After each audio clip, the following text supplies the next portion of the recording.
蚊子大俠，薛偉民，出版社木棉樹。說博愛，唱博愛，有誰比我更博愛？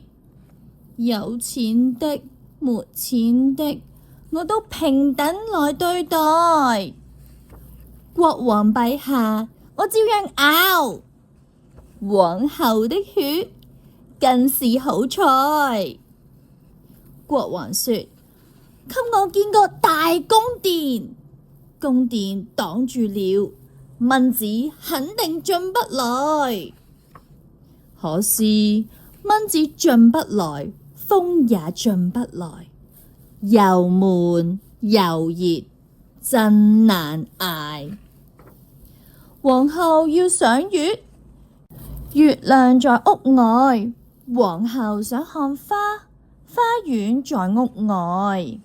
國王還想耍耍威風，可惜百姓也在宮外。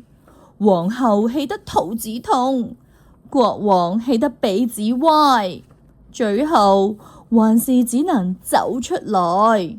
你出門我就來，蚊子大俠飛得快，這兒也叮，那兒也咬，留下紅包一排排。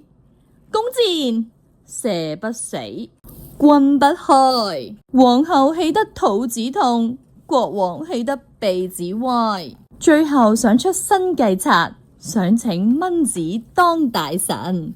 蚊子大俠喝飽血，用說拜拜，大臣留給別人當，明年夏天我再來。